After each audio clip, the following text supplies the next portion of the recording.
like us to address you? Kabir Saab is okay? Kabir is fine. Kabir is fine, okay. Somehow I feel to talk to you as Kabir Bedi Saab. I love it. Okay. Okay, I'll call him Kabir to balance it out. Okay. That's the human power. Okay. Good evening, ladies and gentlemen around the world. Some people in US who are so excited and thrilled to see this powerful show of new DNA of leadership. In Canada, a lot of people from Toronto, Vancouver called me. In England, in Europe, in Africa, good afternoon. Asia Pacific, good evening. India, Thailand, Malaysia, Singapore. And of course, late good evening in Australia. There are people, Ashes, on the line from Australia, from Brisbane. He said, I can't miss such a powerful show. Ladies and gentlemen, welcome to this hashtag New DNA of Leadership program, one-to-one series. I am delighted, rather excited, rather thrilled, delighted, excited, thrilled to have someone very, very special guest of honor this evening. The name itself is so powerful and beautiful. Kabir Bedi Saab. My folded hands, pranam to you. Thank you, Bakshi Saab. Accepting and to be here on this show. Thank you so much for inviting me. Kabir Bedi Saab, I have with me my co-anchor, Dr. Manisha Bose, who is the lecturer at ABAC University in Thailand, Bangkok, and she's also the chapter head of hashtag Women Power, a global movement, which is spread in 25 countries around the world, wherein very celebrities around the world have joined, including Pooja Bedi. She joined December 2021. So Dr. Manisha is equally a very passionate person, and she was also excited when she came to know about this. She said, we are going to be doing this together. Wonderful. Thank you, Manisha. Format will be, I will introduce you briefly, though there's a huge introduction I can do. After that, we will have some questions. And again, ladies and gentlemen around the world, I am super excited on this book. I request everybody to buy this book. This is fantastic. I want to announce, I am buying 100 books. Thank you. I am going to share with my all leadership programs, and my team is listening here, Shalu and Harsh. Wherever we do training programs, this is going to be a super gift for those business leaders who are going to actively get involved in the leadership program. So please order 100 books and we get a special discount from the publisher. We can take the details.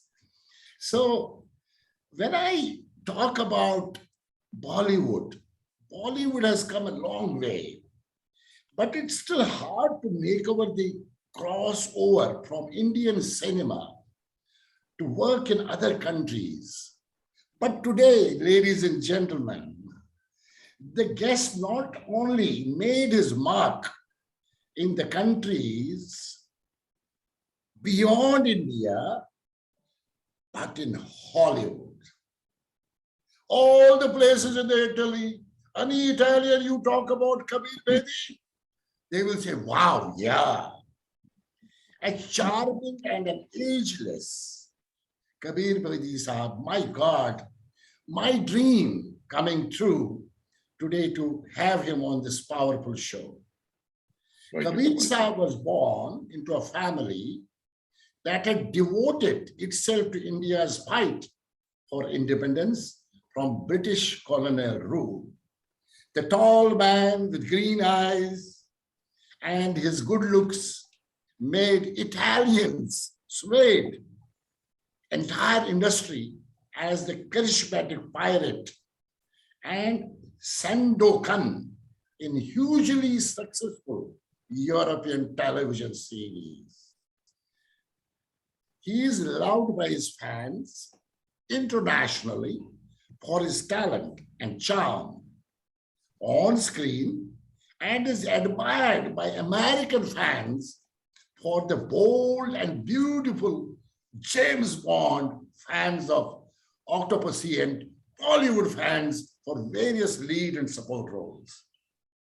The diaspora belongs to millions of fans and who love Kabir Saab not for acting alone, but for his way of inspiring and positively influencing all of us with his beautiful, fantastic, deep-rooted, strong stories and spirituality. Dr. Manisha Bose is in spirituality. She has some questions on spirituality. I believe whatever I am doing is spiritual. Kabir Saab has been a voting member of Oscars Academy since 1982. Kabir Saab has won numerous film advertising and popularity awards across Europe and Asia. In 2010, he received the highest civilian honor of the Italian Republic and was bestowed the title of Cavaliere, that's Knight, K-N-I-G-H-T, Knight, of the Order of Merit of Italian Republic. Recently, in June 2022, he was honored with Lifetime Achievement Award at the Filming Italy Sardinia Festival organized, and he actually was seen one of the super duper stars of the world. And ladies and gentlemen, we talked about the book. This book is fascinating.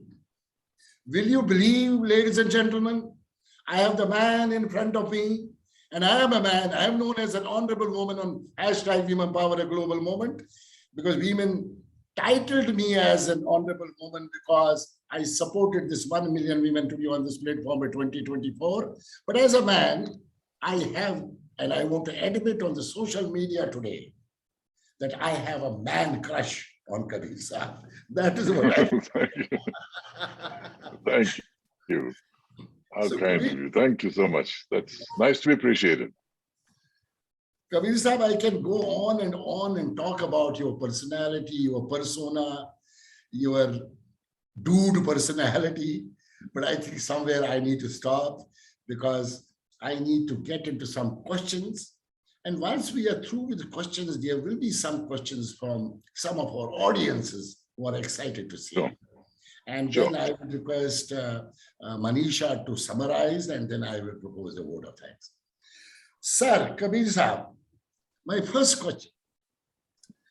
Your parents' story is very fascinating, very powerful. They married at a time when the racism was a belief and a stigma.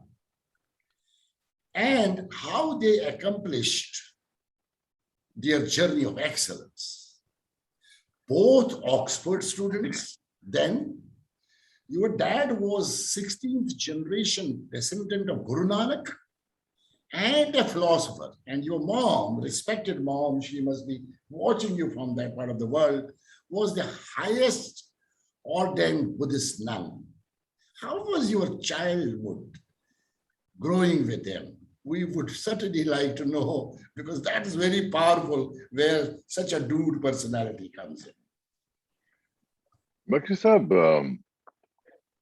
since I'm talking on my adventures on the road to excellence, I think you began in a very good way by talking about my parents, because they also symbolize a kind of excellence in what they did in life, not in a conventional sense, not in a corporate sense, not in terms of making money, not in terms of many conventional measures, but they showed that by following their ideals and their beliefs, that they could achieve enormous excellence in what they chose to do. Now, just to put things in background, my father was a student in Oxford, there on scholarship. He met my mother, who was English, there on scholarship. And they fell in love and he proposed to her. And he said, look, I can't promise you any security, all I can say is you might actually spend up your life waiting in jails for me to come out. But I love you and I want to marry you. And my mother had resolved her feelings about England and India because she loved England, but she hated colonialism. So she said, no, whatever it is, we'll face it together and we'll work for the same causes together. And they got married at the Oxford Registry Office in 1933. It wasn't as though they sort of were joined at the hip even then. They came to India, and my mother, whose temperamental, far more pacific, peaceful, loving, became a follower of Mahatma Gandhi. And he picked her to be one of his satyagrahis. This was not just an ordinary satyagrahi. In 1941, his strategy was that few people will do satyagraha on behalf of the many. And she was the 57th satyagrahi he had picked to lead the demonstration in our hometown of Dera Baba Nanak, which is in Punjab. This made huge news because, you know, an English woman going against the English wife of an Indian freedom fighter, and he was far more militant. He joined the Communist Party. He was a trade union leader. He was, made impassioned speeches, led strikes. And so their paths are very different, but the ideals are the same. Each was seeking a cause they believed in, which is the cause of Indian independence. And when Indian independence was finally achieved, they didn't go for the political gains that a lot of people did, because they said, mission accomplished, what else can we do to help humanity? And it's very strange because the place where I was born was in Lahore, in a place called the Huts. It was no electricity, no running water. All the leftists would gather out there. The police were watching them. They'd often beat them.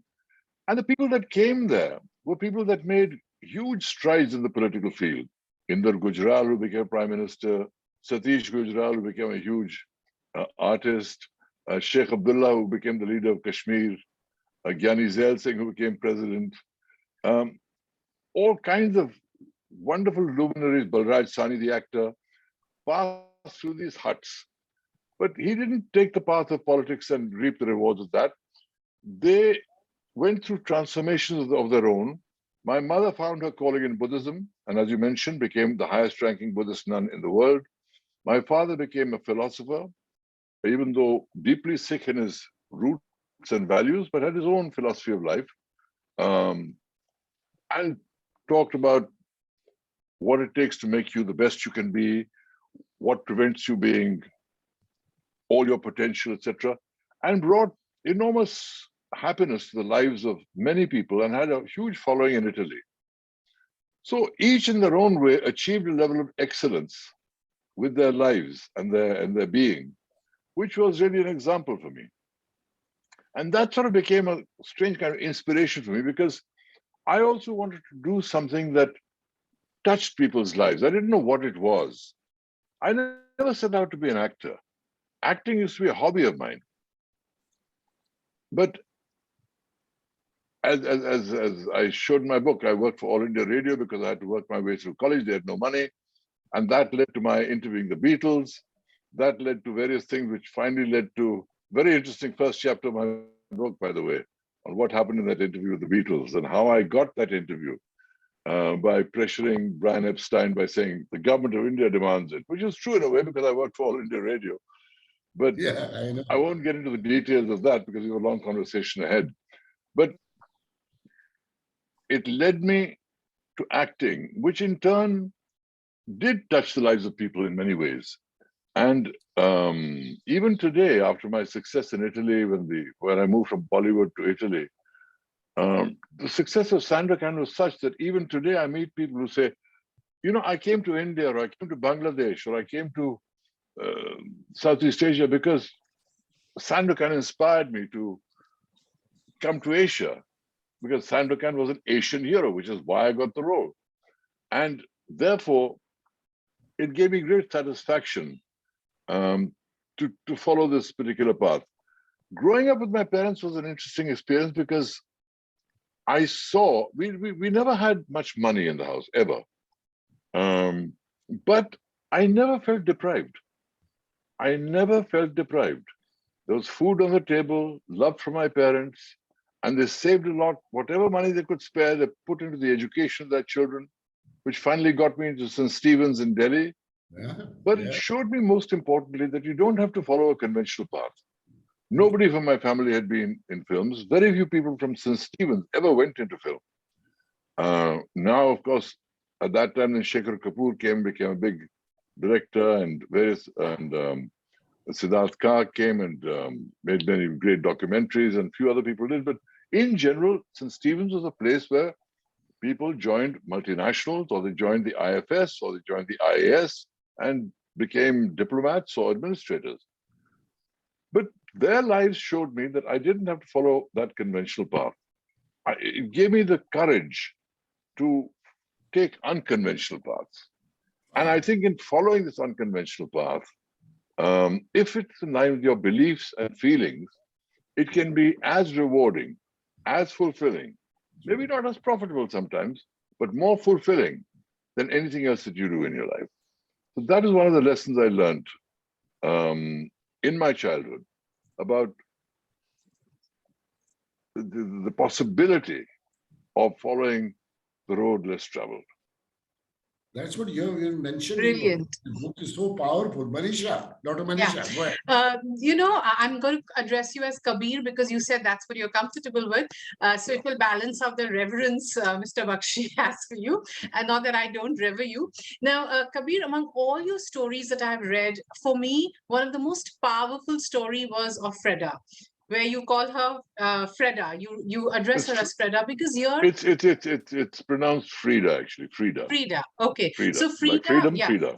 Frida. Okay. So Frida came across to me as an amazing woman who, nationality, religion, nothing stopped her to seek love.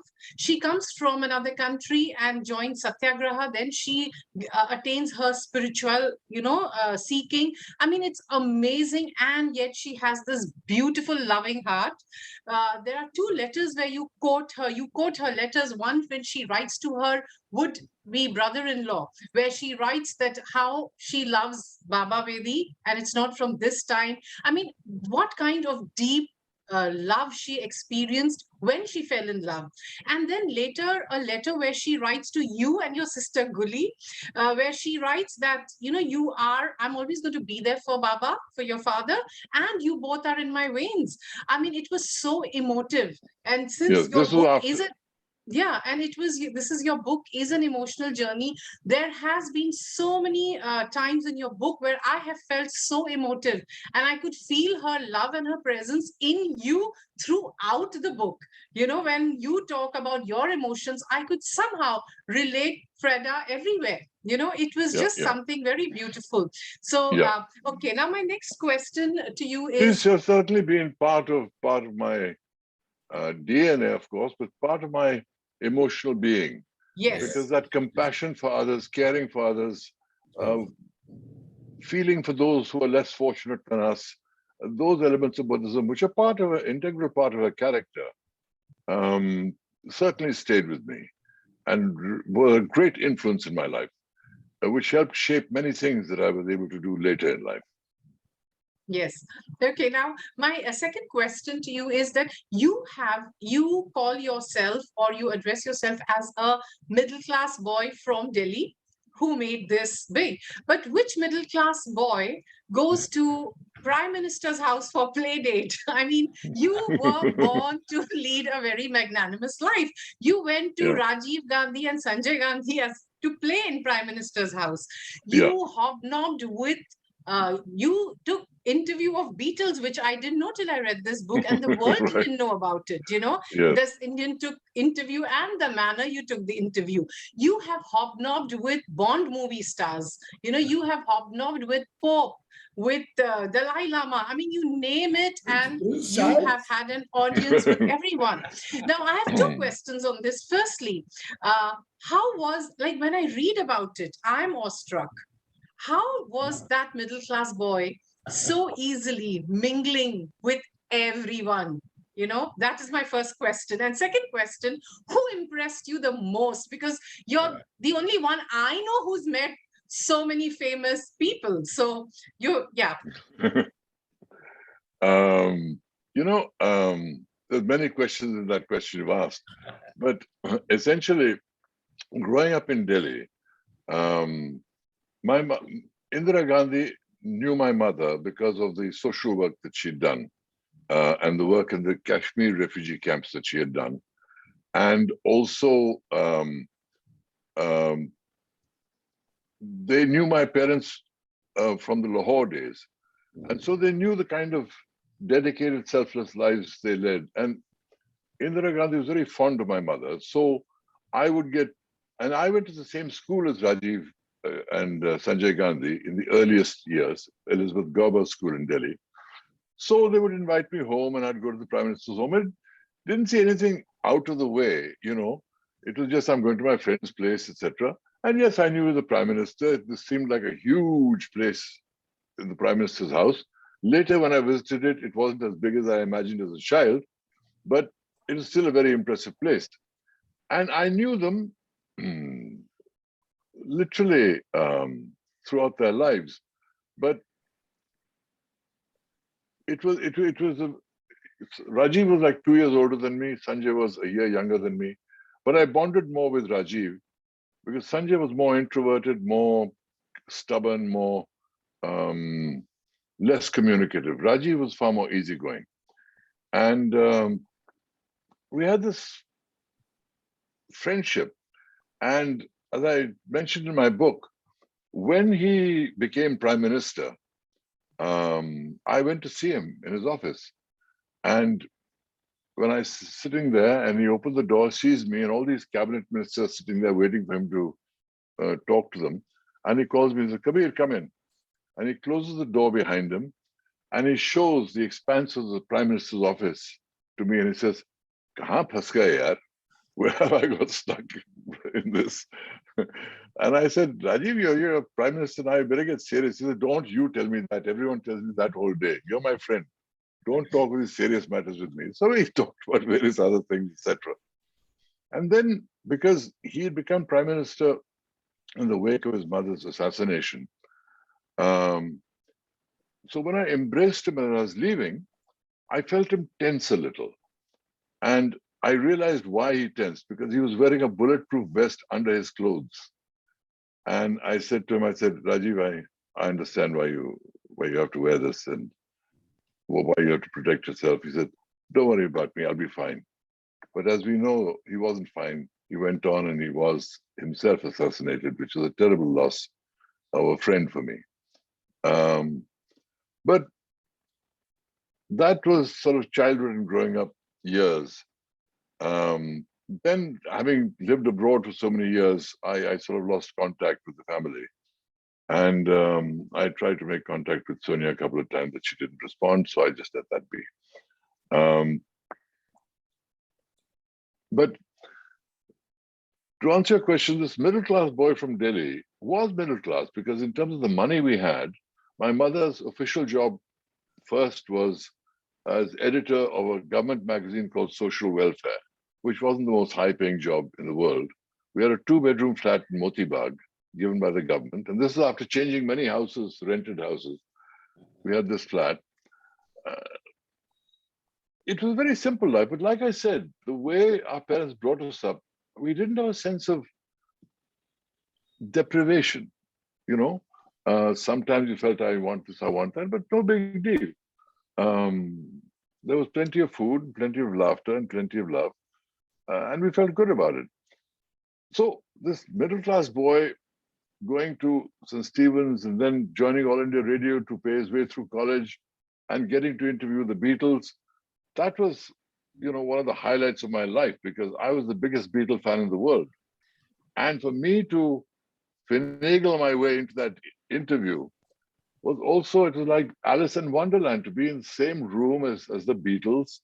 This was an enormous achievement for me, as the biggest achievement of my life at that time. And what happened in that interview and what I said to them was is in the book. I won't get into that. Fascinating. But the consequence of that was when I went to All India Radio to get a copy of my broadcast after they had broadcast it, they couldn't find it.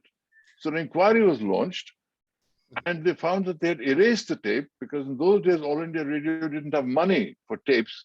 So they would constantly erase old interviews and put new interviews over them.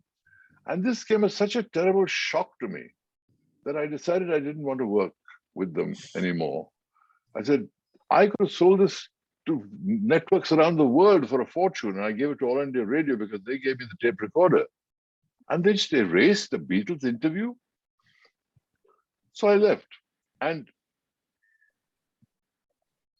that's also one of the lessons, because when you don't feel comfortable working with people or an organization, you then have to move on. You are wasting your time and life, giving your energy to people who you don't value. And so with 700 rupees in my pocket, I set up for Bombay. I went and joined multinational advertising. I became the film. People don't know, but I worked for 5 years in advertising before I became an actor. Absolutely. And I learned many important lessons in my time as film chief of Lintas, then a film chief of Ogilvy and Mather, which was called S.H. Benson in those days. And that was all before I joined films. And there again, I was at that strange crossroads in life where I did a play called Tughlaq, Girish Karnad's first play in English, which became the biggest success in Bombay theatre. And film producers came calling. Now, picture this. Here's a young man who's come from Delhi, not from a very rich family, in fact, very middle-class family economically, very rich culturally and intellectually, but got a nice secure job in advertising, doing very well, and is being offered promotions to the high executive levels. And I'm thinking, do I really want to do that? My spirit wants to do something more creative. I want to do something that's more creative, that touches people's lives in some way at an emotional level.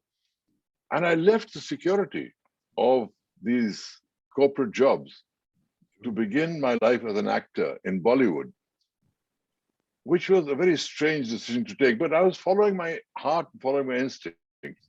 And that eventually led to the Italians finding me, which led in turn to my success in Italy. So it's when you seek excellence by following your heart that makes all the difference, all the difference. It would have been very easy and perhaps far more comfortable for me if I'd continued up the executive path. My colleague at that time was Ranjan Kapoor, who became the head of Ogilvy and Mather, Suresh Malik, who became one of the legends in advertising, Frank Simoes, who founded his own advertising agency. These people became huge figures, and I was one of them in the sense we were all friends. We came from the same birds of a feather. So I could have had a great career in advertising, but I chose to find my excellence through something that resonated for me inwardly.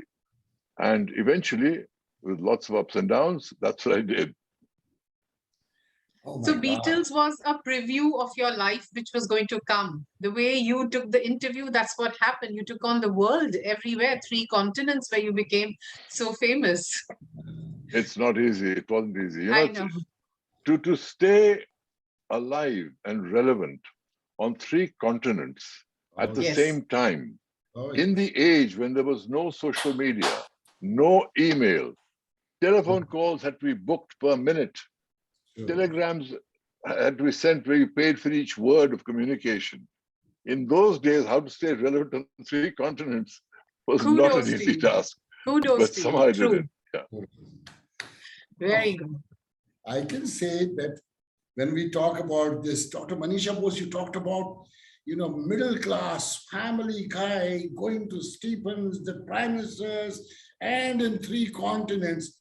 This is so inspiring, ladies and gentlemen around the world who are watching us now or who are going to be watching this program later on. This is truly amazing, inspiring. That a person from a middle-class family, and what he said, Kabir Saab said, I followed my heart and I moved on the journey of excellence, excellence, excellence, excellence. Seeking excellence. Seeking excellence. Because, you know, Bakshi Saab, excellence is something you aspire towards. It's never perfection. Perfection is a very dangerous word because everything in life is imperfect in some way. And if we are seeking perfection all the time, we will be in a perpetual state of dissatisfaction. But excellence is something you can always aspire to. And even if you do 80% of what you set out to do, it's still excellent. It's still excellent. Those are the lessons I have. Excellence. There's no end to excellence. Yeah, Every day you are moving from one step to another step, and the milestones get increased, and the excellence, perfection is unending. Yeah, perfection is unending because you can keep improving things forever.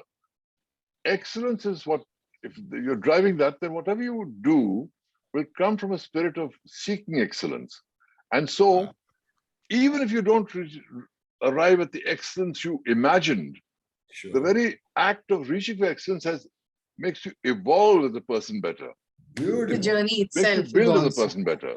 Builds you as a person better. So you emerge stronger, emerge better.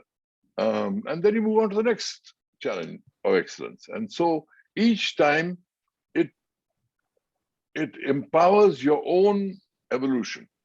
Just the quest for excellence. Truly, truly inspiring. See, I have a background of leadership coach, leadership training around the world, worked almost in 3 continents, 23, 24 countries. But today, ladies and gentlemen, the lesson of leadership, what I am getting from Kabir Bedi Saab is amazingly giving us goosebumps, you know. And there are a lot of people from the, industry who are there, like Rotarian, Mr. Malhotra is watching you. Kun Samsung from Thailand, well-known name, she is going to be the minister soon, is watching you. Rajan Datta is watching you right now. Kapil Jagota, Kamal Sharma, Pragya. Thank you all. Thank you all very much for watching and tuning in. People are watching right now deeply. and knowing me, and I keep on talking about leadership. The amount of positive vibes and the amount of a definition of excellence, what has come out from Kabir Saab is amazingly beautiful. Kabir Saab, my next question to you. And this is from I love this book, from your book. Thank you. There's a statement, Hollywood devastated. Italy and India resacrated me. This is a very profound statement. And I'm amazed, and I was even sharing the other day with Dr. Manisha Bose. I said, first, the way the book has been, you have actually written all this, this itself is a very strong persona of an highly intellectual person. Can you please explain to us and the audience who would be keen, what do you mean by this statement? And how does it look into the persona of Kabir Bedi Saab? Bakshi, that I began my last chapter of my book by saying, Hollywood devastated me, India and Italy resurrected me. Because in a sense, that was the truth.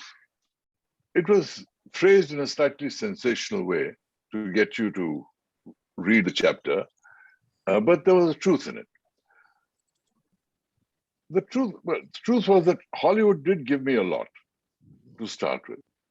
It gave me films like Ashanti with Michael Caine. It gave me the Octopussy, the James Bond film with Roger Moore. It gave me The Bold and the Beautiful, which is the world's most watched television show. I did a dozen series in Hollywood, various movies, etc.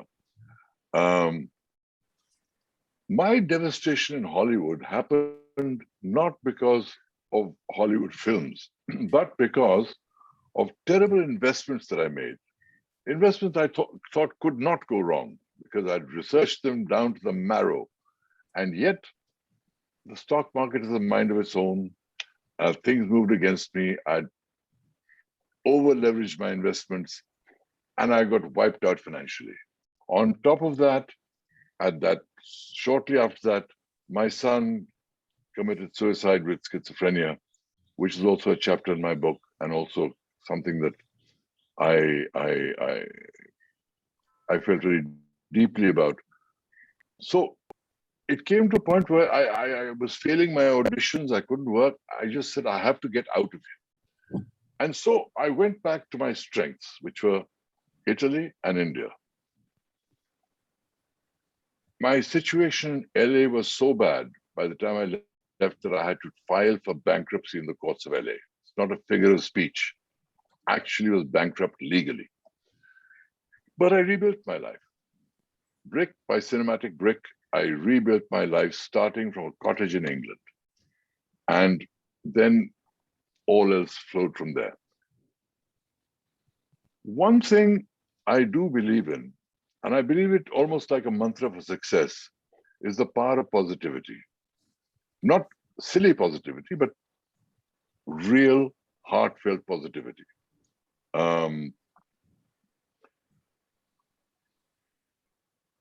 In times of great loss, in times of great devastation, it's natural to be depressed.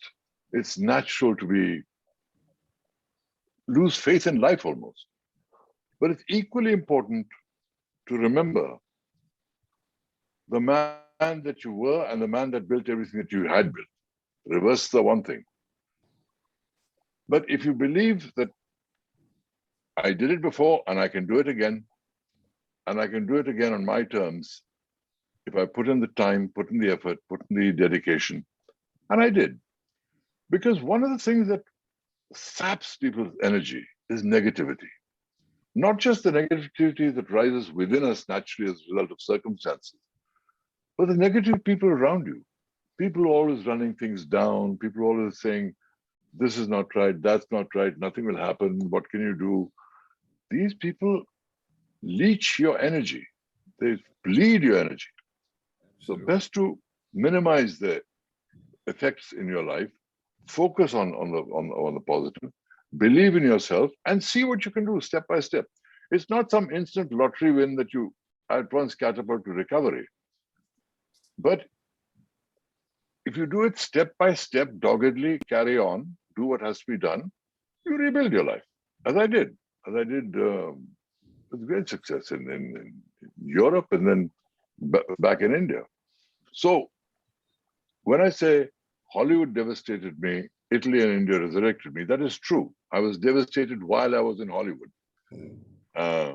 Ironically, even after I left Hollywood, one of the first films that began my resurrection was a miniseries from Hollywood. But this is when I was living in England. So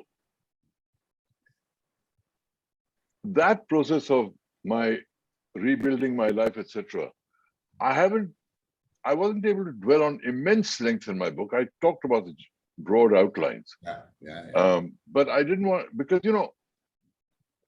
my problem was the length of a book. Today, people don't read a 1,000-page book. And if I wrote it all, it would be a 1,000-page book. So I wanted to keep it interesting. I wanted to keep it to the point. I wanted to keep it informative, interesting, fun, entertaining, and yet truthful, above all truthful. I decided I would tell the truth no matter what, even my own shortcomings, even my own failings, even my own weaknesses. Put it down there. Let people know who I am and let the chips fall where they may. Beautiful. Fantastic. Beautiful. Now, on this note, I would like to ask you that you, as you said, you have gone all bare, where emotionally you have put yourself down there. Now, Kabir, it's a very, very brave thing for a man to do that. Because of our own conditioning that, men don't show tears, men don't show emotions, they don't show their vulnerability. And here is a man whom every generation says, wow, men have man crush on him. He goes there and says, look, I am so human. I am so open and I was hurt and I was vulnerable and I seek love. What I found very fascinating is that you had failed relationships, okay? Yet your seeking love never failed you. You were Yeah. so positive. I mean, this was something so beautiful. Failed relationship doesn't, you defied that failed relationship doesn't mean you're not capable of love, but you're Yeah. waiting for that love and you are capable of it. Where does that positive space in Kabir come from, in spite of so many failed relationships? How did Kabir remain positive to absorb love and companionship? Beautiful. Beautiful question. This is a great question. It's a great question because, I always wanted to share my life with somebody I loved. And sometimes things don't work out the way you think. People change, circumstances change, and you can't complete that journey. And you have to end that journey. But that doesn't mean it's the end of your quest. And it doesn't mean that it has to be done in a way that is brutal or insensitive. I regard one of my great achievements is that I remained friends with all my ex-wives with great respect. I regard that as a great achievement because it's not easy.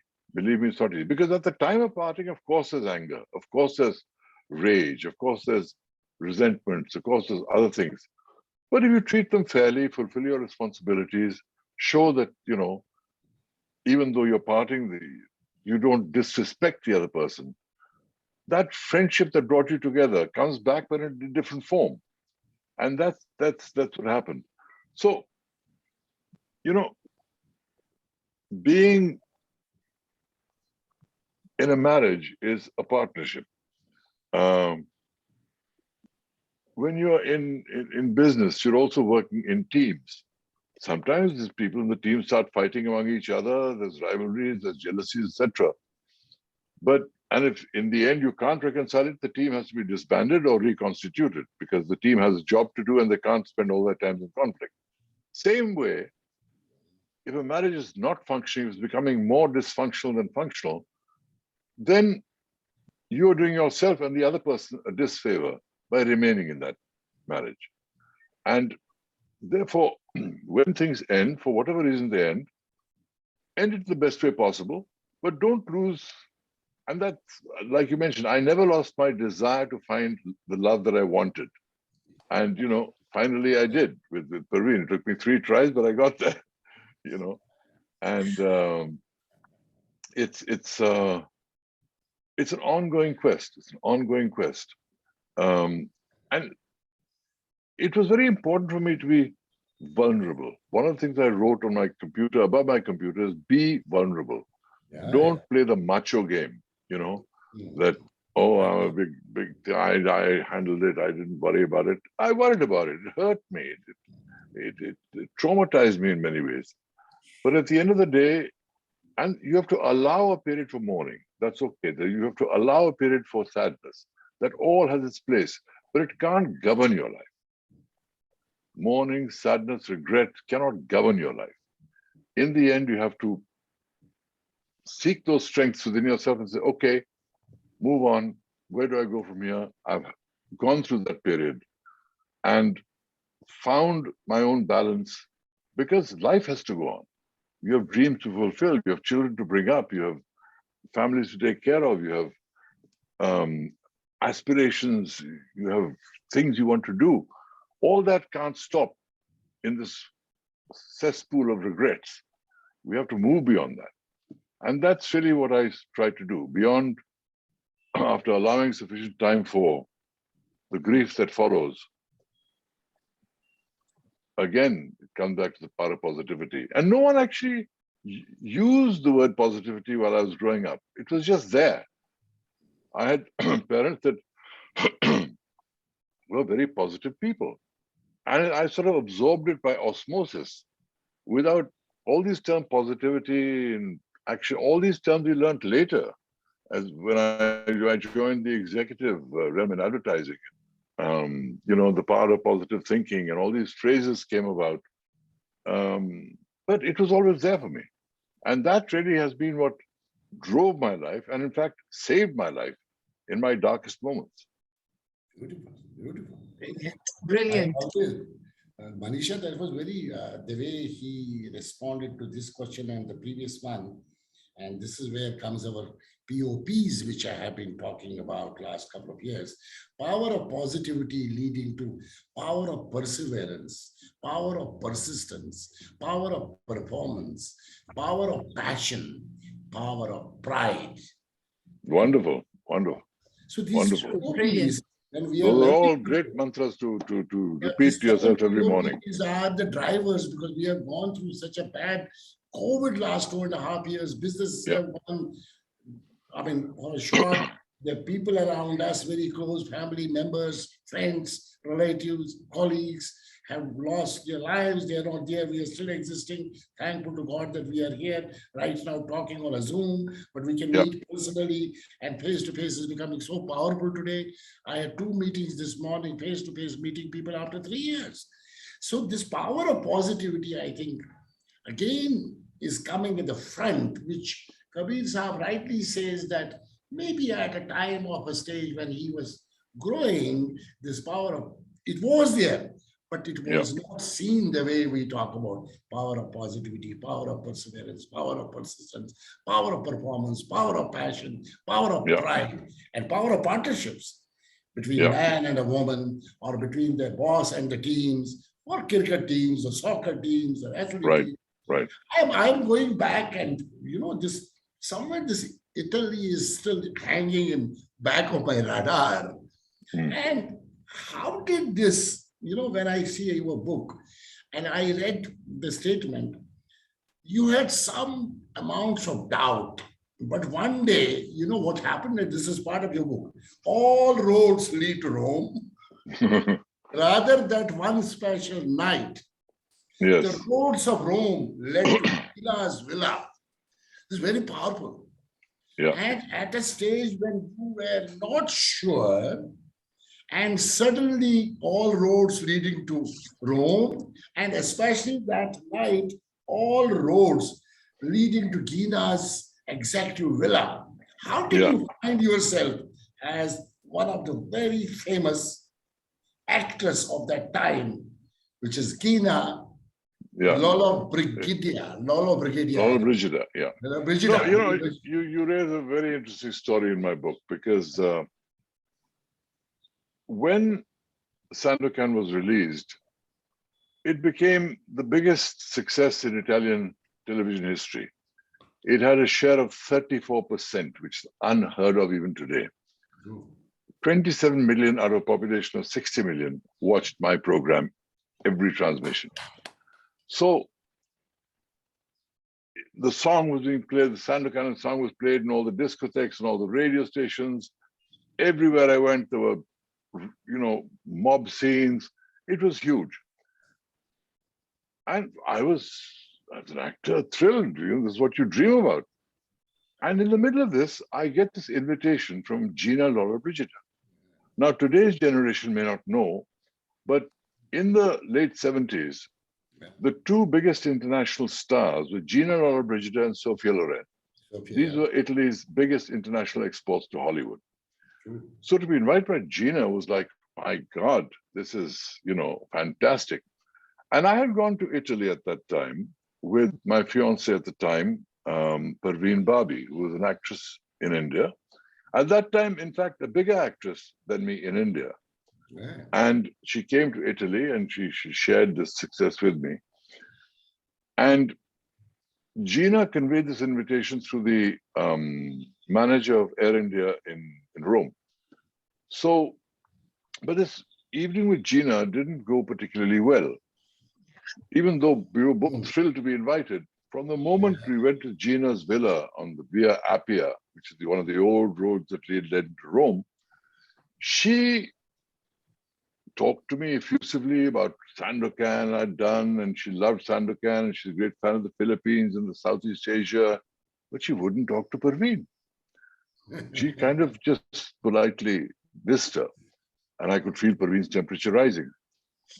And the plan was that after meeting Gina and her friends at the house, Gina would take us to dinner at this private restaurant in Rome.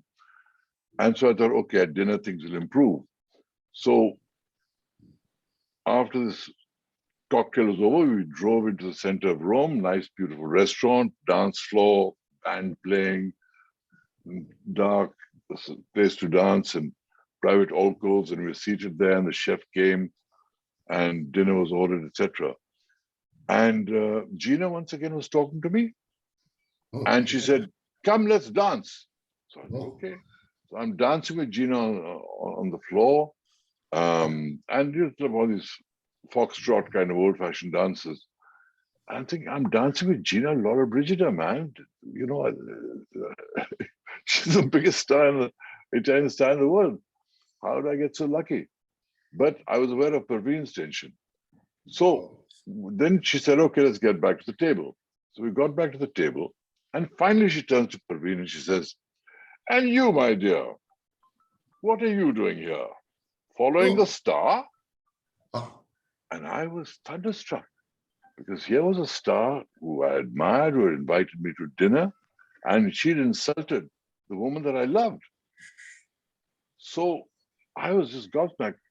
I didn't know what, before I could even respond, Parveen, who was no slouch, a very intelligent woman, she turned to Gina and said, "No, my dear, I'm with my man because I have a man, because I have a man." And Gina said, "Oh, she's very clever," etc. And Parveen nudged me and said, "Let's dance." So I went to the dance floor with Parveen. We started dancing. I could feel the tension in her body. I tried to kind of calm her down. And then she said to me, "Come, I'm leaving." I said, "You're leaving the dance floor? You're getting back to dinner?" She said, "No, I'm leaving the restaurant." I said, "How can you leave the restaurant? We can't. If you leave, I have to leave. We can't walk out on Gina Laura Brigida, who's invited us to dinner in the most exclusive restaurant in Rome." She said, "Well, you do what you like. I've had it with her." Now I was in this enormous dilemma. What do? Do I stay and chat with Gina, who will probably introduce me to the whole of the Italian film industry, possibly Hollywood film industry, tell me a lot about the business? Or do I say, "Bye, Gina," and carry on with the woman that I love?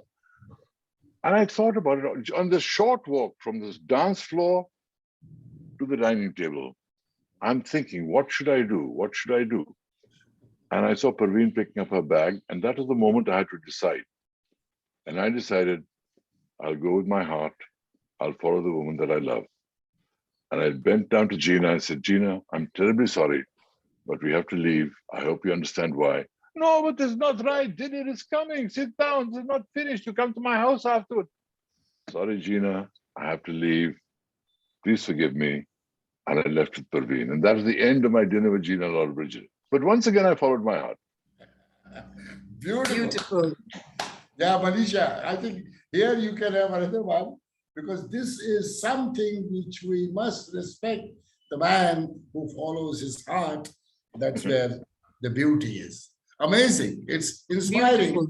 It's inspiring, beautiful, and meaningful for all those men who love somebody from the core of heart and follow the heart. Because there is further also on Parveen later on. Nobody was there, but he was there. Anyhow, Manisha, you go ahead. Now, I wanted to ask you about Parveen Bobby, because since we spoke about him, this is the question which I think Mr. Bakshi was supposed to ask. Now, you, in today's times, people are talking of mental health. It's just been recent, maybe 5 years, 6 years down the line. You Yes. were with a woman whom you loved dearly, who had mental health issue. And in your book, nowhere I feel that you were irritated, agitated. Yes, you were upset, but you always wanted to be there to help her. You know, you had a lot of empathy. You wanted her to heal. You wanted her, your dad, who was a philosopher, healer, you knew that she needs help. I mean, that itself is a very, very sensitive side of you. And you know, you were there for her. She left you. It's not that you left her. And even I remember to that point in the book where she is no more. You were devastated. You were only among those 3 people who attended her funeral. I mean, you know, I had loads of respect and more love for you when I read that piece about your love life with her. I would Yeah. like you to tell the audience, and of course, later you had Siddharth's issue.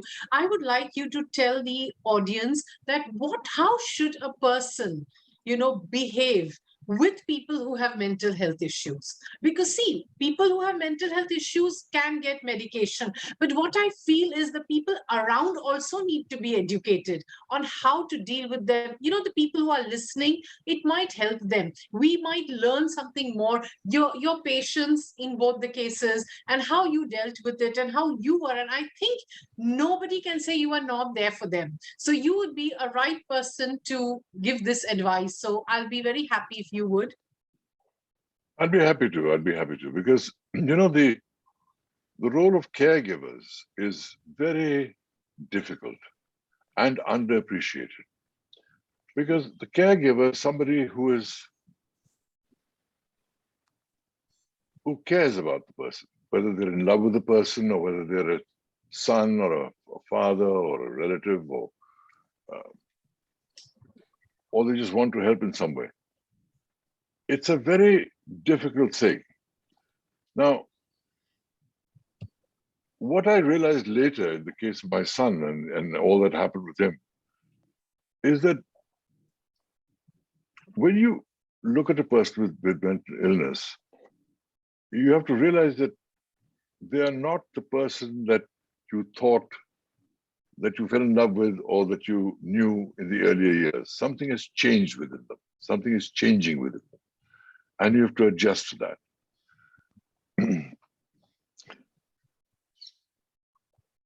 It's a very difficult role, the role of the caregiver, because you have to balance between caring and compassion, as well as firmness and enforcing things. Now, for instance, in Parveen's case,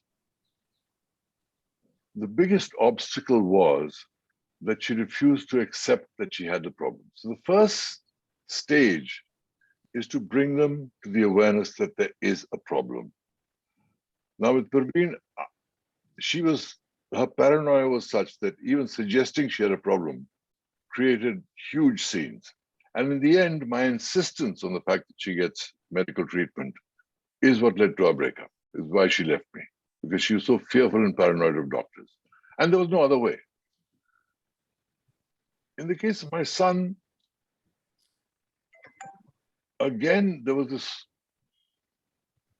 bridge that had to be crossed, that he had to be made aware of what was wrong with him, because it took us 3 years ourselves to understand that he had schizophrenia. And my chapter that I've written in my book on his situation is just the last 3 months of his life. I talk a few things in flashback, but really the last 3 months. And the biggest problem is firstly getting to admit there is a problem. And secondly, even when they admit there's a problem, to get them to take their medications. Because medications today, I must say, are much better. Chance of recovery today are much better. But in those days, the medications they were using were so strong that they would really, in effect, make the patient comatose in a sense. They'd kind of slow him down. So he wasn't a danger for society. So he wouldn't have violent outbreaks. But the patient felt as though somebody had hit him on the head with a stick and they were dazed. So when they didn't take their medication, they felt normal. Now the doctor's telling you, make sure he takes his medications. What do you do? What do you do? Because he says, if you don't get your son to take the medication, he will relapse. He will have another attack and things get worse. So you're in this terrible situation where you know he feels better without the medication, but you know medication is good for him and he will make his treatment more manageable. So and you have to do it in a way whereby you show caring, you show compassion. And at times it becomes very, very difficult because the person that's responding is not responding from a place of reason. They're responding from a chemistry that's changed in their brains. And there are moments of great lucidity and moments of total irrationality, and you have to adjust to this. So if I'm to give a message for caregivers is care, love, but don't forget the need to be firm when you have to be firm. because that is what they need for recovery. And don't overspoil them because they are, ill. Do what's best for them Beautiful. with a wider perspective. Beautiful. Beautiful. Yeah. I think that's It is. what you I really think the role of caregivers is underappreciated and not valued enough or not praised enough in our society. Yeah, it is अरे उसके घर में लड़का पागल हो गया है. अरे पागल हो गया उसको क्या बीती होगी उसकी क्या सोच रहे होंगे.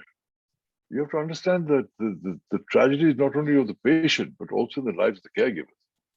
So both, it's very difficult balance because also there's no set formula. Mental illness is a thing that has many forms. People can be bipolar, they can have depression, they can have behavioral dysfunctions. Each case is different.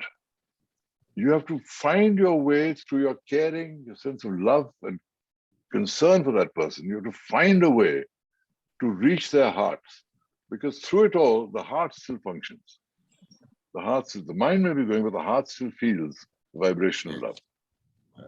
I think we are getting too serious on it now, Dr. Manisha. Let me get out of this, because this is, when I was reading the book of Kabir Sahib, and I was also getting emotionally connected, because one side... Sir, your voice has become a little faint. Can you come closer to the mic? Yeah. Not you, Mr. Kabir. It's D.K. Bakshiji. Achha. So when... Are you having problems with my voice? Yeah.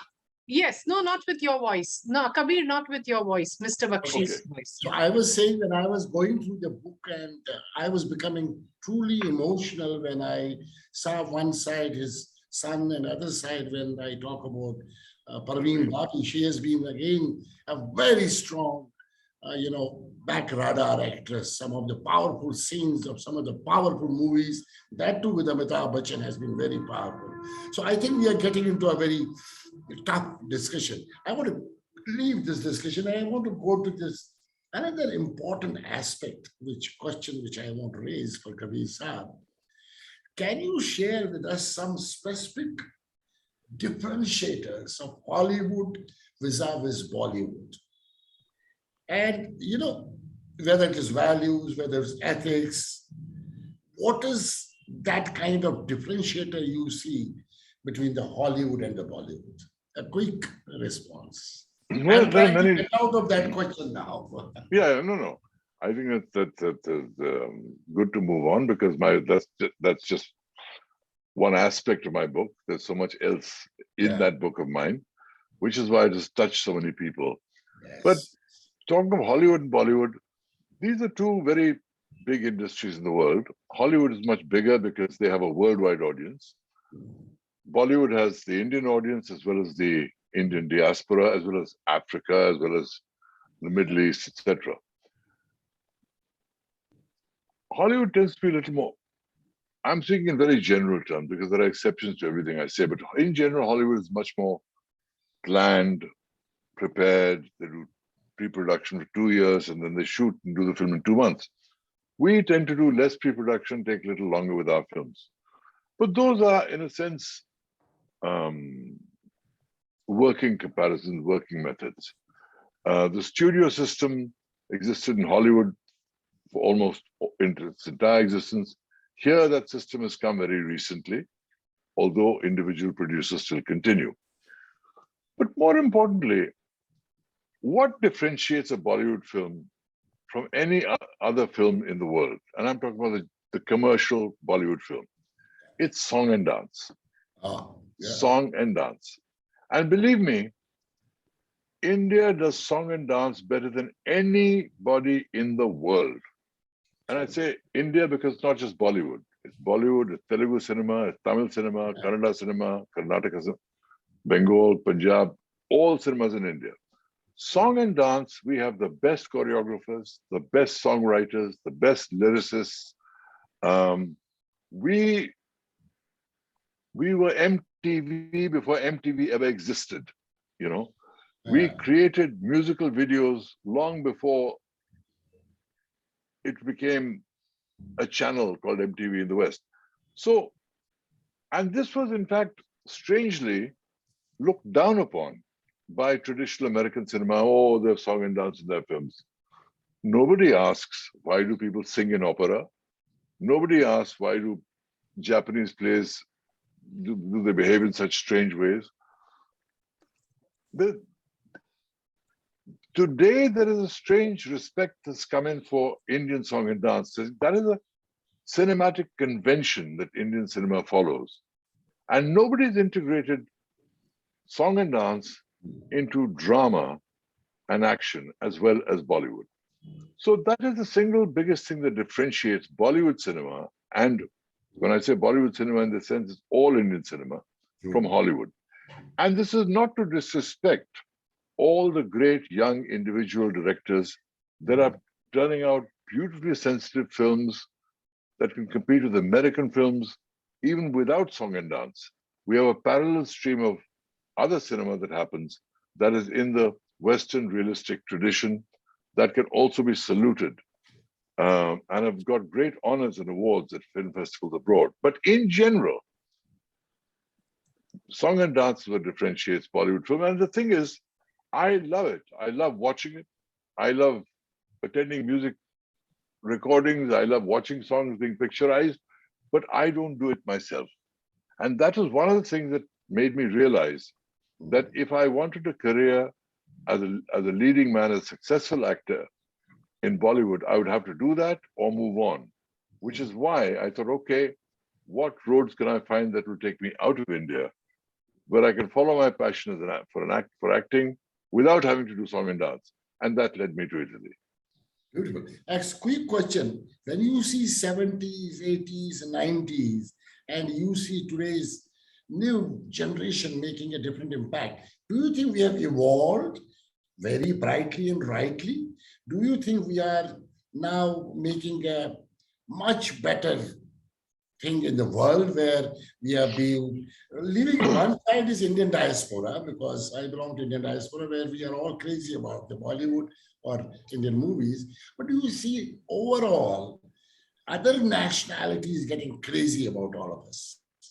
A quick one. I think much more people have discovered Bollywood around the world. I think its fan base has increased dramatically. And I do feel Bollywood has evolved. You know, I hear a lot of people saying, "Arey, un zamano mein kya filmein banti thi? What great films were made in those years, in the 60s and 70s. I said, I was there. You remember only the good films of the 60s, 70s, and 80s, right? And you are judging it by all the films being made today, which can't be as great as the greatest films of those years. So our generation, our decades today, will also have its share of great films. And this will be the legacy for the future. So to say that only great films were made in the 70s, 80s, 90s, and only junk is being made today is absolutely wrong. We are making brilliant films even today, not as many, but brilliant films, and we will have our own legacy, which is to be admired and celebrated. But I will say one thing.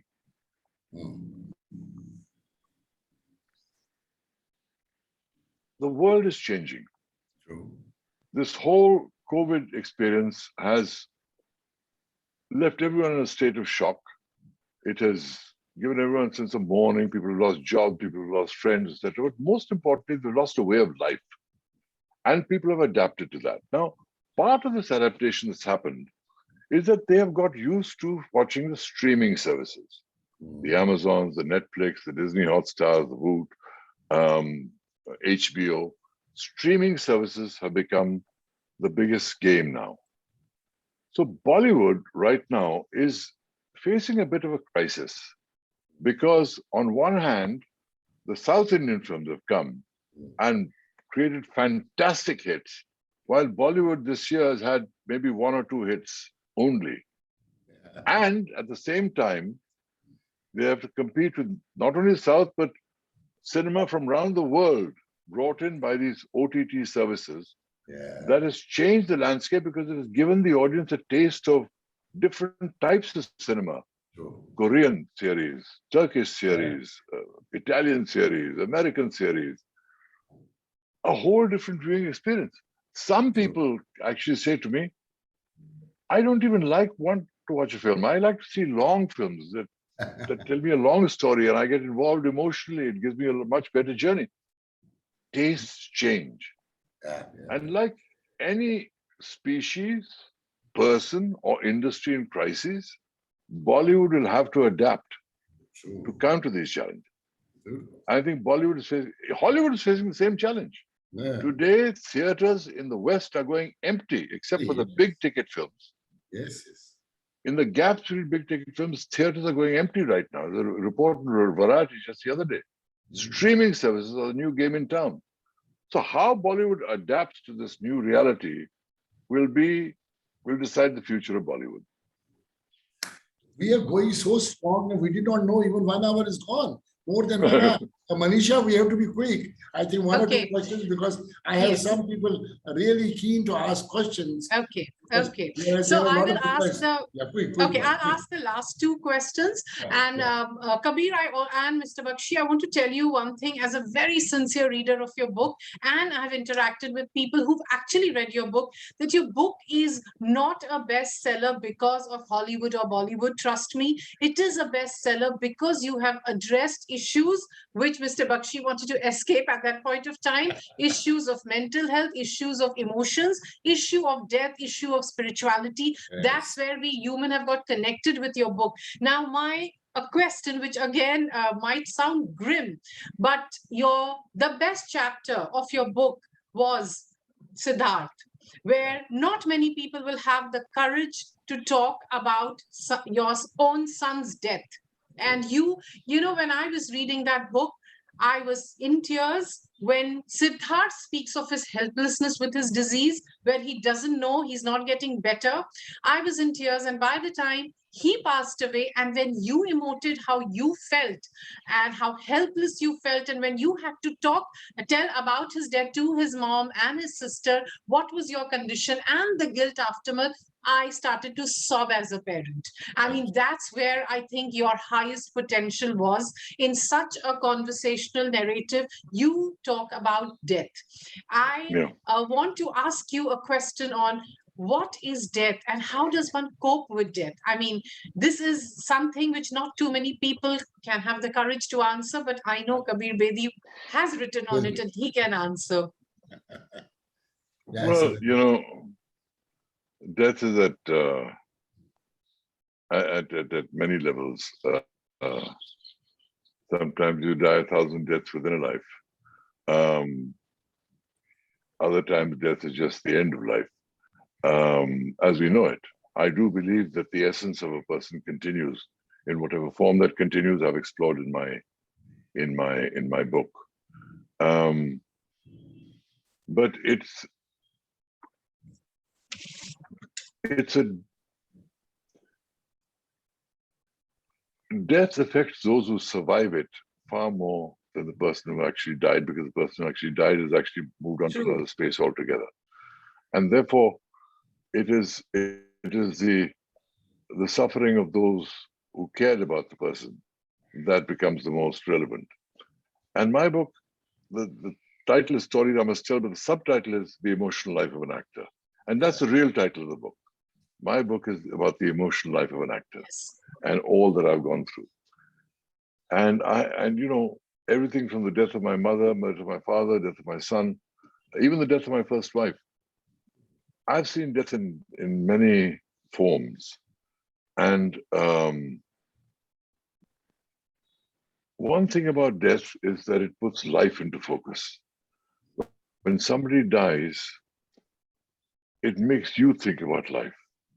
When you think about your own death, you really focus on what matters in life. So death is obviously a great loss when it happens to everyone. But for those who survive or those that contemplate it, it also gives them a way of thinking about life that in some way might make them move beyond the pettiness, the negativity, the things that don't matter, and focus on the things, the people, and situations that matter most in their lives. So death is a learning experience for the survivors. And I believe the prelude to a much larger journey for those that pass on. Your statement that death puts focus to life is a very profound statement, and it shall remain in my heart always. And now my last question, because I have to wind up. So not last, maybe second last question.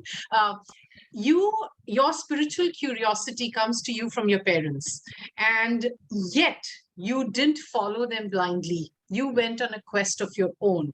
When I read your book, I see you talk about the Abrahamic religion, you talk about Sikhism, you talk about Buddhism, you talk about Rig Veda, you talk about Maharishi Mahesh Yogi, you talk about Krishnamurti, Osho. Like, you have everyone there whom you're seeking. You also went to seek in West from some, I don't remember, it was counterculture movement or something like that, which I did not understand, and I shall read on it because it was a new thing for me. And then you write that today what you think of spirituality is a fruit salad, which is a belief of all the religion and philosophy. So what is that fruit salad that you have discovered, which you can just tell the audience quickly?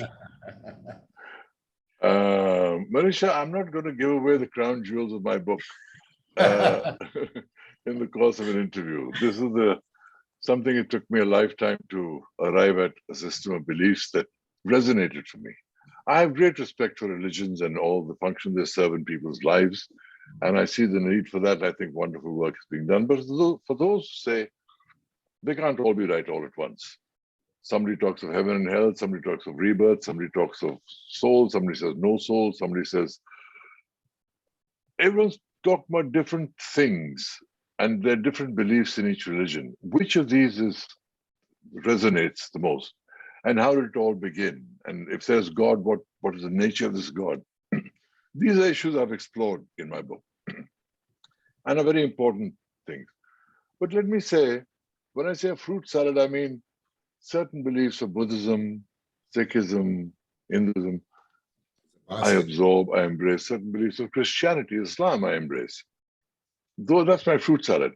But the fundamental core beliefs in terms of what I think of how the universe began, what is the nature of creation, what is the nature of reality, that you've got to read. You've got to read my book to learn that. But let me say, bring it down to one essence. What I've learned is, no matter what your religion, no matter what your philosophy, kindness is the highest form of spirituality. Beautiful. Kindness. Very true. And Kabir, true to your name, Kabir, you are a man of inclusivity. That's what I also don't want to give up the end, but that's what I felt. And that's what is the type of religion we need, not a religion which divides, but a religion that unites. So we all need to have our own fruit salad. Now, one thing, Kabir, human values, and as I said, we are all experiments in consciousness. Yes. That's why you have good and evil in the world. That's why you have poverty and richness. You have all the contrasts that you can imagine. And amazing. Let me stop there because yes, obviously there has to be a force that created us, the consciousness that created us. But whether that's a judgmental consciousness or not, that you have to read my book for. Yes. And Kabir, your book has a very non-linear narrative. The way you write, and it's very action-packed. Your life has been so kaleidoscopic, so action-packed. It's got drama, it's got success, it's got, and every time you've emerged, you have resurrected yourself. It's like you have a downfall, but you've again, jumped back, whether it's emotionally, financially. So it makes a beautiful story for a movie. And I think for a Bollywood movie, it really makes a beautiful story. Do you see this book as a movie at some point? And if you see, so who can play Kabir Bedi? That's the question. I don't know who can play Kabir Bedi because it depends when it's made. It certainly won't be me because you have to show the young Kabir Bedi as well. But I'll leave that for the producers and directors of the film to decide. What I do believe is that I think there's a beautiful story in there, which could be a film, it could be a miniseries. because there's a very powerful story in there. In fact, many powerful stories in there. And I'm sure it'll find its own home in time. But I regard my story as important, not just because I want to tell my story, which everyone does, but because nobody knows my whole story. Indians know my story here, Europeans know my story there, Americans know my story there. Nobody knows my whole story. And secondly, I think even those that may not be interested in my whole story may be interested in some of the lessons that I've learned. And most importantly, how to avoid the mistakes that I made. Yes. Wow. Because that also I've shared very openly. Because making mistakes is part of the human journey. And there is no such thing as reaching for excellence without making mistakes. Because when you reach for excellence, you reach for territories unexplored, there will be mistakes. You just have to find ways to carry on, to reach your objectives, no matter what the obstacles. Because all our decisions can never be perfect. If you wait for a perfect decision, you'll never make a decision. Every decision is a trade-off between competing desires or competing principles or competing people or competing companies. There's a trade-off. You have to make those decisions based on your value system. And that's what should be your, almost like your mala in terms of when you reach Your for mantra, excellence. your chanting. Yeah. Yeah, like your mantra. Yeah. This is truly adventures of road to excellence. I have a lot of people coming in for questions, but I will take only a couple of questions. And then finally, I will request Rajan Datta sitting in Mumbai to do a vote of thanks before we sum it up. Who is there for a quick question? Come on. Quick, because I have another Zoom call in 10 minutes. I know. Can we have a quick question, please? Yes, Vivek Harkoli, please go ahead. And you are allowed to talk. Please go ahead and go ahead with the question fast. Vivek Harkoli has seen again 4 or 5 continents as a businessman. Vivek, go ahead. Fast. Good evening. Good evening. Good evening, everybody. Good evening, Kabir. Good evening. Whenever I attend Vivek. any of the sessions of DK Bakshi, there are always a lot of learnings. And today, I'm sure. I will summarize in a couple of sentences my learnings from your briefing. One Thank you, learning Vivek. that to me, the greatest importance is staying relevant. And I think that's Yes. very important. Beautiful. Seeking but- excellence, I would say, but not perfection. I think seeking Right. excellence is also very important. Yeah. Follow your heart, and that is Yeah. one of the important things. The power of positivity. You got it right. You got it. You're listening carefully, I see. Yes. Never lose hope. Yeah. And last but not the least, which I found most knowledgeable, was kindness is the heart of spirituality. Beautiful. And this is what I learned. Can I ask you a question? We have Sure. heard so much about your book. Could you tell us one anecdote about your St. Stephen days? One anecdote.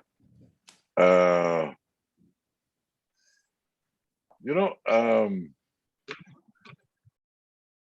was in college secretary of the Shakespeare Society. And I helped cast Kapil Sibal as Julius Caesar. And Kapil, as you know, is a feisty, combative guy with a booming voice, etc.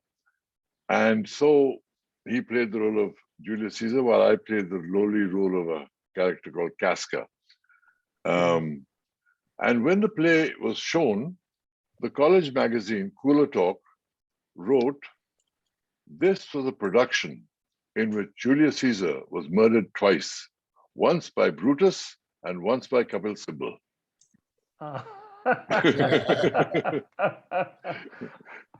I have just a small point.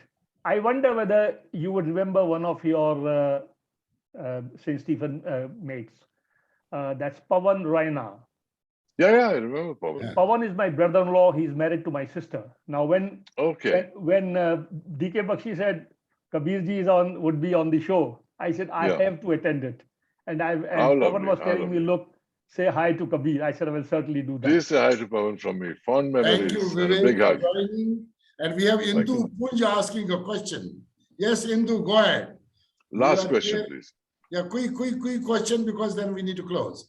Indu, go ahead. You can ask the question. So I don't know, I haven't yet read your book, but I am a great fan of you. And I was pleased to know that everything that you talked about mental health, about death. And I think in our educational system, how would you recommend that they should start it from the beginning of, foundation years? They talk about mental health. What is that one thing that you would want to tell our leaders? You know, you can't start teaching about mental health in schools and colleges at an early age. Certainly not in schools, because there are so many topics that they need to learn that are essential for their lives. But what you can teach and should be taught beyond mathematics and physics and chemistry and language and history and biology is how to be a caring human being, the importance of caring for other people, the importance of remembering those less fortunate than us, the importance of knowing that 800 million people in the world go to sleep hungry every night. So however little you have, if you have a roof over your head and your stomach is full, you are one of the fortunate. Teach people to focus on what they have and not keep lamenting about what they don't have. Oh, wow. Because thank you so much. It was a Yeah. lovely answer and what an insightful thing. I think I'm blessed to have witnessed your talk. It was really, really encouraging. Thank you so thank much, you. sir. And please do read my book. It's a national Yes, bestseller. It I won am the definitely going to read. Amazon I am Award really, for the most popular yes, book. the first thing that I'm going to do is order it right away.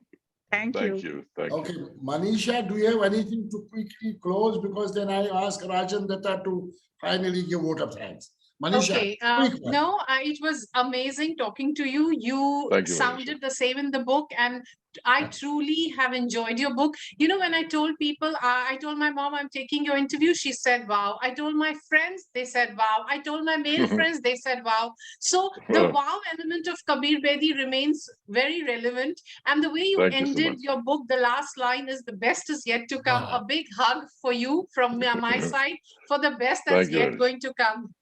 It was Thank you lovely, so lovely much. talking to you. So Yeah, Thank you so Rajan, much. one Thank you, more thing, may Bakshisa, I for say, inviting please? me. Rajan Datta, you have to do vote of thanks. Quick, Rajan, please go ahead. Rajan is a well-known business leader of the country, worked in various countries around the world, and he is here for a quick vote of thanks. Rajan. Thank you, DK. You always bring up a surprise and never knew that I would have to really share this vote of thanks to such a great personality. Amazing. I've actually had a lot of common friends in Mumbai talking, and we've been exchanging notes about you. I've also kind of seen you in aircraft and in airports, but never had the opportunity to kind of interact with you. But amazing personality. I mean, I don't know if there's any way that one could actually share a vote of thanks to you. But it's the kind of learnings that one goes through. I mean, you can't do it in any educational, any academic institutions. It's a decade and volumes of kind of learnings. The aspect of the challenges that you've gone through, your personality of turbulences in life, but along with that, the way how you have actually turned around life and made it so positive, and the underlying latent always the power of positivity that you had from your childhood, which you actually had the genes and the learnings from your parents. I think that's very, very credible. I think you all talked about the strength of positivity.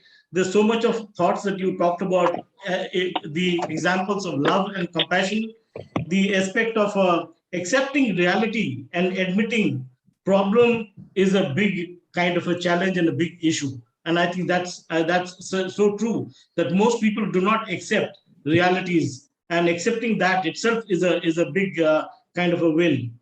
And also the learning, which is very, very true, that even in our own behavioral science, we kind of learn that death puts life into focus. And it's an opportunity actually to look at life ahead in a different perspective. And I think it's so true. And your amazing experiences of spirituality, of the aspect when you say it's a fruit salad, a delicious fruit salad, and the core values, whether you learn from your parents, from your grandparents, nothing can actually substitute with all of that. So I don't know if there's any way that one can thank you, or any of us can thank you for the kind of learnings that you have kind of shared with us. And we all very go happy back to share so much of Very things. happy to So share. our sincere gratitude and thank you, sincere thanks, my folded hands, and thanks to you for sharing all of this. And we'll certainly learn more once you've gone through reading through your book as well. So thank you so much. Thank you so much. Thanks for Thank sparing you, your valuable Nakshita, time. for inviting me. Okay, Thank you, bye. Manisha, for your lovely questions. Thanks, And, DK, and thank you, Manisha, for this wonderful facilitation. Thank Thank you you. so much, audience Thank around the world, and this YouTube will be available on in the next few minutes, and we will share it around the world. And I must thank Kabir Sahib from the core of my heart for sparing such a powerful time, and the learning you. and the journey of excellence has been powerful. I would say, I, along with Manisha, would give a standing ovation. Thank you, thank you, thank you. Thank you so much. Thank you so much. Much Thank you so appreciated. much. And I All the salute best. that. I will Thank catch you. up with you one day for 5 minutes in Mumbai or in Italy, but I would love to meet you and hug you because you are someone very dear to my heart. Amazing. Thank you. And You are an give my amazing human being. love and regards to everyone. Your love, your concern, your compassion is so humane. Thank You you. are more lovable than you would have been even 30 years back. Thank you. Thank you so much. Thank you, sir. Thank you. Thank you. Thank you. Thank Good you. night. Thank you. Bye-bye.